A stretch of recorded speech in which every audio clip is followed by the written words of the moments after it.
Acompanha aí na telinha. Quando lemos uma matéria sobre usinas hidrelétricas, frequentemente deparamos com a unidade KVA. Trata-se de uma unidade de medida que... Para cá, vestibulando. Nós sabemos que o Brasil, por ter uma ampla área e ter vários rios, né, ter uma natureza privilegiada para a geração de energia elétrica através da utilização da fonte da água, da hidroelétrica, né, eletricidade através da parte da água.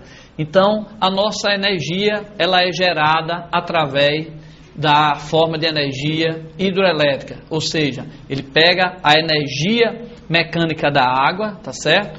Que faz girar aquelas palhetas lá embaixo na usina. Essas palhetas elas faz com que ocorra um movimento relativo entre um ímã e um fio, e nós aprendemos que quando ocorre um movimento entre um ímã e um fio, exatamente aparece a eletricidade. Então, nós utilizamos mais no Brasil a usina hidroelétrica, que é a forma de energia mais barata de se obter. Agora, lógico, ela tem que ser feita uma represa, aí inunda, né, uma área gigantesca, tá certo? De tal forma que ali atrapalha, às vezes, inunda cidades, né, comunidades que são transferidas daquela área, tem toda a parte da flora e da fauna são prejudicados, ok?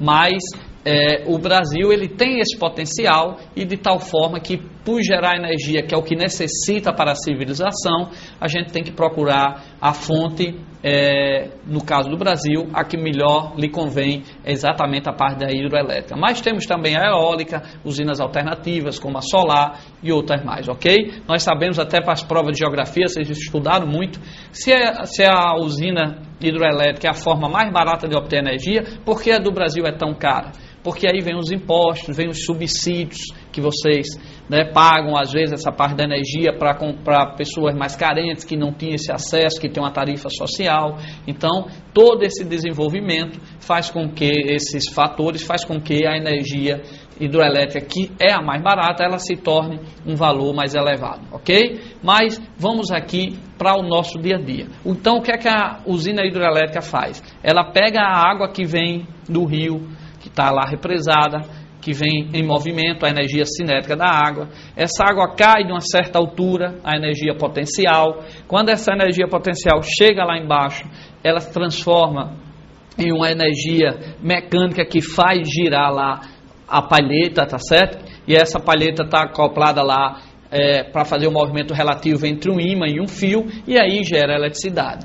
Então eu tenho energia cinética no movimento da água, energia potencial, a queda da água, energia mecânica girando lá a par, tá certo? E a energia elétrica finalmente chegando à nossa residência. Agora, essa energia para chegar à nossa residência, nós sabemos que usa muito KVA. Que danado é KVA? O K significa 1000, é o mesmo K de quilômetro, 1000 metros, quilômetro. É o mesmo K de quilograma, 1000 grama. Então, KVA é 1000 VA. V é volts, A é amperes. Então, V de volts e A de ampere, eu tenho aí o que? V vezes corrente, voltagem vezes corrente, que dá potência. O K só mostra que é uma potência enorme, KVA, tá certo? Agora, o que é que eu tenho que saber mais dessa parte de hidroelétrica? Por exemplo, porque a tensão que vem da hidroelétrica até para uma cidade, Natal, São Paulo, ela é elevada, porque ela vem 500 mil volts, porque ela vem 230 mil volts, porque ela vem 1 milhão de volts. Porque se a gente vai utilizar 220 volts na nossa residência, por que não vem 220 volts lá de Paulo Afonso, que é onde é gerada a nossa energia elétrica, até Natal? Por que não vem 220 volts? Porque vem 500 mil volts, 230 mil volts, e depois, quando chega aqui, tem um transformadores que baixa para 220.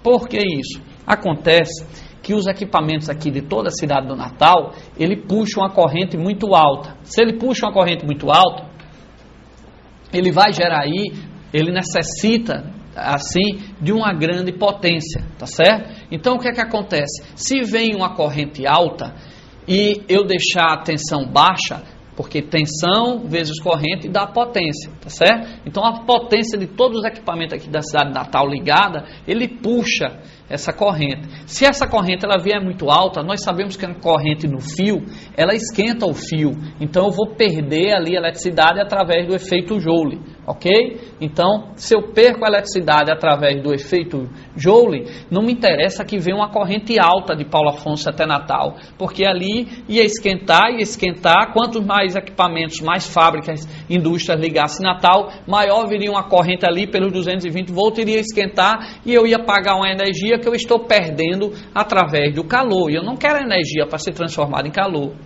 Então, a forma de eu diminuir essa corrente, mas segurar a potência desses equipamentos, já que a potência depende da voltagem da corrente, se a corrente for muito alta, ela vai desperdiçar, ela vai esquentar o fio e vai se perder através de forma de calor. Então, para eu não elevar a corrente, mas segurar a mesma potência, eu tenho que elevar a tensão. Então, a tensão é alta para evitar que venha uma corrente alta, porque a tensão alta com a corrente baixa, V vezes I, aí dá a potência que Natal necessita. Porque então, lá de Paulo Afonso para Natal, a tensão é elevada? Exatamente para que diminua as perdas, tá certo? De eletricidade através do efeito Joule, ok? Então, se eu baixasse a tensão, eu tinha que elevar a corrente. Aí a corrente ia esquentar o fio e ia perder muita eletricidade. Dessa forma, com a tensão alta, ainda perde-se em torno de quase 20% de eletricidade, devido ao calor. E também uma coisa que pode acontecer, porque São Paulo, Rio é 110 volts e Natal é 220. Tem vantagem, tem desvantagem nisso? Se cair uma questão relacionada, por exemplo, a um edifício que vai ter seu projeto elétrico feito aqui em Natal, o mesmo edifício em Natal e o mesmo edifício lá no Rio, como a gente utiliza 220, lá no Rio utiliza 110, vocês já estão vendo que eles vão precisar dos mesmos equipamentos, vamos supor, as mesmas potências. Potência nós acabamos de ver que era V vezes I, potência era tensão vezes a corrente. Ora, se a tensão lá é menor, 110, então vai precisar de uma corrente maior, porque potência é V vezes I.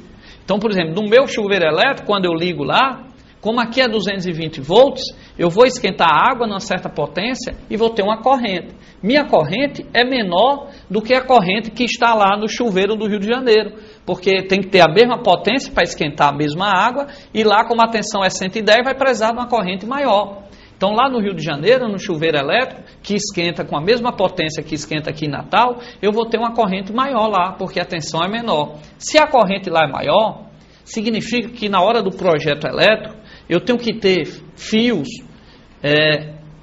que suportem uma corrente maior. Senão, eles vão esquentando. Se for um fio de espessura fina, ele vai esquentar, vai derreter e vai provocar um curto-circuito.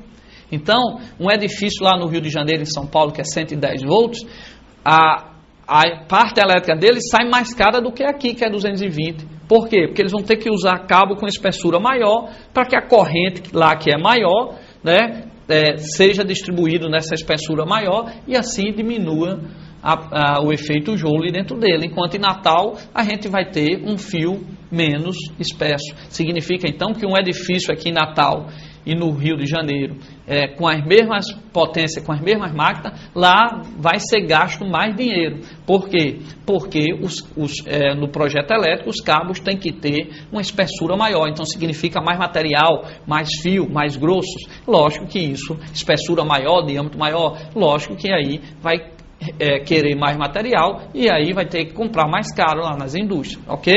Então, em termos de vantagem econômica não existe.